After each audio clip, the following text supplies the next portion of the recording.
مجھے کاروبار کے اندر باپ بیمار بستر پہ نظر نہیں آتا، بیوی گھر میں اکیلی نظر نہیں آتی، دیوروں کے درمیان، جیٹھوں کے درمیان، سسر کے درمیان اسے چھوڑ کر بے پرواہ ہو کے چلا جاتا ہوں، 2-2 3-3 سال پردیس میں کن کے لیے کر کے آ رہا ہوں۔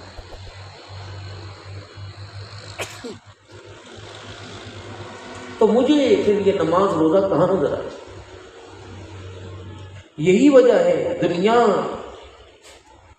کہ مال و متاع کی محبت نے انسان کو مکے اور مدینے میں بھی اللہ سے دور کر دیا۔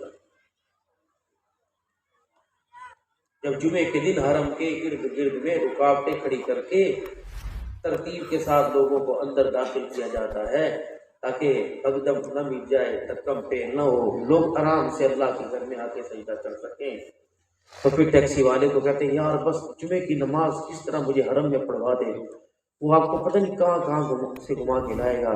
کتنا بد نصیب ہے کہ کتنی مشکل سے آپ کو حرم میں پہنچاتا ہے اور خود اللہ کے حرم سے واپس آ جاتا ہے۔ میرے محترم دوستو بزرگو، اللہ کا دین اتنا لاوارثہ نہیں ہے، اللہ کا دین اتنا سستا نہیں ہے کہ جب چاہا چڑیا کی چونچ کی طرح 2-4 ٹھونگے مار لی اور پھر اپنے کام پہ لگ گئے۔ مصیبت آئی، پریشانی آئی، دکھ آئے، تکلیف آئی تو پھر اللہ اللہ کرنے لگے، صبحوں کی بادل آئے اور چھم چھم رحمتوں کی بارش ہونے لگی تو اللہ بھی بھول گیا، اللہ کے رسول بھی بھول گیا۔ اللہ نے یہ زندگی انسان کو بہت خوبصورت دی تھی، اس میں جھوٹ نہیں تھا، رشتے ناطے ٹوٹنے نہیں تھے، اپنے پراؤں سے نفرت نہیں تھی، اس میں حرام مال نہیں تھا، اس مشروب کو اللہ نے شراب سے پاک رکھا تھا، اس زندگی کو اللہ نے، اس کاروبار کو سود سے اور ذخیرہ اندوزی سے اور حرام کمانے سے اللہ نے پاک رکھا تھا۔ لیکن جب اس زندگی کو ہم نے اپنی زندگی سے جاتا دیکھا اور اس زندگی پر لوگوں کا دنیا کا معیار بنتے دیکھا تو پھر میں نے رمضان جیسے مہینے کا تقدس بھی پامال کر دیا۔ بچوں کے لیے افطاری کے سموسے اور پکوڑے لے جانے والے کو لال چٹنی کے ساتھ سموسے کھاتے ہوئے اسے اس میں سے لوگوں کو دھوکہ دینے کی بدبو کیوں نہیں آ رہی؟ اس کی وجہ یہ ہے، دودھ والا دودھ کے اندر پانی ڈالے تو پھر جس کے پاس جا کر دودھ بیچتا ہے دیتا ہے تو ان کے پاس ایک آلہ ہوتا ہے جس سے پتہ لگتا ہے۔ بخار جسم میں ہے، بخار جسم میں ہے، ہاتھ لگانے سے حرارت پتہ لگ رہی، کتنے فیصد ہے تھرمامیٹر کی ضرورت، پتھری گردے میں ہے الٹراساؤنڈ سے پتہ لگ رہی، دل کے وال بند ہیں انجیوگرافی سے پتہ لگ رہی۔ میرے عزیزوں، اگر حرام اور حلال کا پتہ کرنا پڑے گا تو اس دل کو اللہ کی محبت کی چوٹ لگانی پڑے گی، اس روح کو اللہ کے محبت سے زندہ کرنا پڑے گا۔ جب دل اور روح کا تعلق اللہ کے ساتھ جڑ گیا، اسے زندگی مل گئی تو پھر یہ بریکیں لگیں گی آنکھ پر، ہونٹوں پر، کانوں پر، ہاتھوں پر، پھر یہ وجود جس کو اللہ نے اپنے ہاتھوں سے بنایا یہ حرام اور سود اور جھوٹ قبول نہیں کرے گا۔ پھر آنکھ اس سے کہلوائے گی اتق اللہ، اللہ سے ڈر، ہاتھ اس سے کہلوائیں گے، پیر اس سے کہلوائیں گے۔ جب اندر کی بیٹری، دیکھو بھائی یہ ساؤنڈ سسٹم ہے، یہ 10-12 ہزار تو مانگتا ہوگا اور یہ سب نے مانگے، کسی کو بن مانگے مل گئے، میرے سے کس نے مانگ لیے، ٹینٹ والا ہر چیز، اس کے بعد ایک پہاڑ ہے کہ آپ نے اس کا یہ بدلہ دینا۔ اس میں ایک یہ تار ہے جو وائر کا کام کر کے اس پیٹی کے ساتھ، اس ایمپلیفائر کے ساتھ، اس مشین کے ساتھ جوڑ رہی، پھر آگے ایک اور تار ہے، ایک بورڈ اس میں سوئچ لگا ہوا، وہ تار مین تار کو آگے جا کے جوڑ رہا، پھر مین تار میٹر سے پھر آگے ٹرانسفارمر۔ اگر ٹرانسفارمر اڑ جائے، جل جائے، اس کی بتی فیل ہو جائے تو یہ سارے نقشے، یہ سارے ذرائع ناکارہ ہو جائے۔ ہمارا دل اس کی بتی بجھ چکی ہے، اللہ کی محبت کی جو شمع جل رہی تھی، خشیت الہی کا جو اس پہ غلبہ ہوتا تھا، اب یہ دل کی بیٹری بجھ گئی، اس لیے ڈیڈ ہو چکی ہے۔ گاڑی رستے میں چلتے چلتے رک جائے تو سب سے پہلے بیٹری پہ نظر پڑتی ہے، جو اس کے ساتھ کنیکشن ہوتے ہیں ان کو پیچ سے کسا جاتا ہے۔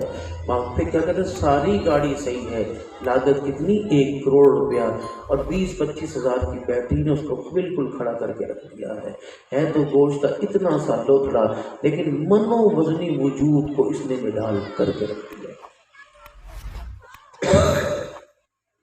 بیٹری بجھ جائے اسے ٹوچر لگواتی، اس لیے عرض کرتے ہیں خانقاہوں کے نظام کو منظم کیجیے۔ اللہ اکبر، تاجدار ختم نبوت زندہ باد، عظمت صحابہ زندہ باد، عظمت اہل بیت زندہ باد، دینی مدارس زندہ باد۔ خانقاہوں کے نظام کو منظم، اہل اللہ کی نظروں میں رہیے، قرآن اور ایمان والے مسجدوں کے ماحول میں رہیے۔ دیکھو کھیتی کو پانی ملنا چھوڑ دیں، پانی دینا چھوڑ دیں، کھیتی کو اجڑنے میں دل نہیں لگتا، بدتوں میں جا کے آباد ہوتی ہے۔ پہلے مٹی جگہ تلاش کرو، پھر گوڈی کرو، پھر پانی لگاؤ، پھر قابل قبول ان جڑوں کو لے کے آؤ، تلاش کرو، نرسری میں جاؤ، پھر لا کر ان جڑوں کو مٹی کے اندر گاڑو، پھر اس کے بعد پانی، پھر کہیں جا کے ہریالی اور خوشحالی نظر آتی۔ اور اگر اس کو اجاڑنا ہو، ایک پانی کا ریلا، ایک ہوا کا چونکا، اور کئی جانور کے 4 پیر آ کر اس کو روند کر ختم کر کے چلے جاتے۔ تو اس دل کی کھیتی کو آباد کیجیے، دل آباد ہوگا، جہان آباد ہوگا۔ دل مردہ، جب اندر کی بیٹری کا سوئچ آف ہو جائے گا تو پھر آنکھ کان یہ حرام چیزوں کو اندر جانے سے روک دیں گے۔ مین ہیڈ یہ ہے، اور اس ہیڈ کا جو پرسنل سیکٹری ہے، جس کو یوں کہتے ہیں آپریٹر جو ہے، وہ آنکھ ہے۔ یہ دل کتاب آنکھ کتاب سارے اعضاء۔ دل کے اندر خواہش پیدا ہوئی، اور سب سے پہلے اس خواہش پیدا ہونے میں اہم کردار آنکھ نے کیا۔ دکان آنکھ سے نظر آئی، گاڑی آنکھ سے نظر آئی، فیکٹریاں، کوٹھی، گاڑیاں آنکھ سے نظر آئی۔ آنکھ نے فوراً نمبر ملایا اور کہا او دل یہ چیز ہے۔ دل نے فوراً نمبر ملایا دماغ کا۔ آنکھ نے کہا دل کو یہ چیز ہے، دل نے کہا حاصل کرنا ہے۔ حاصل کرنے کے لیے یہ پتہ نہیں کتنی اللہ نے رگوں کو اس میں جوڑ رکھا ہے۔ اس دل نے اپنا سارے کی ساری، آنکھ نے ایک فائل بنا کے، ایک رپورٹ بنا کے، چونکہ وہ تفتیشی افسر نے رپورٹ بنا کے ایس ایچ او کو پیش کی۔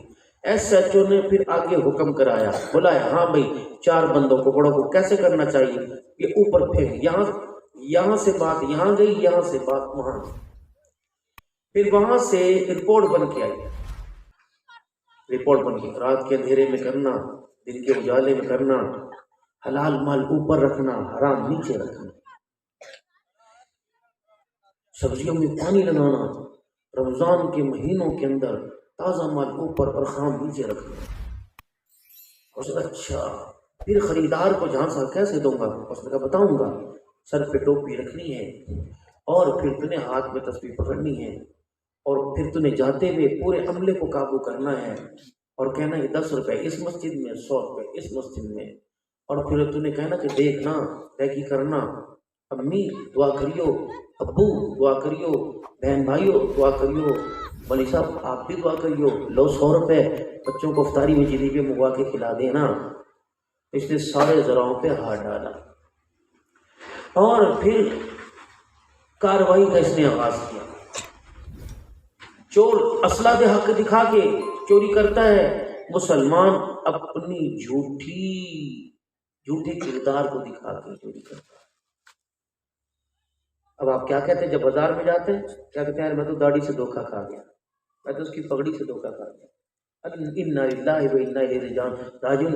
مجھے کیا پتا تھا کہ داڑھی پگڑی والے بھی دھوکہ کریں گے، یار اس کے ہاتھ میں تو تصویر تھی، منصورہ تو اس کی جیب میں پڑا ہوا تھا، اور مکے مدینے کی تصویریں تو اس کی دکان پہ لگی ہوئی تھی، یہ بھی مجھے دھوکہ دے سکتا ہے۔ Shabbir Rehman studio YouTube channel please subscribe.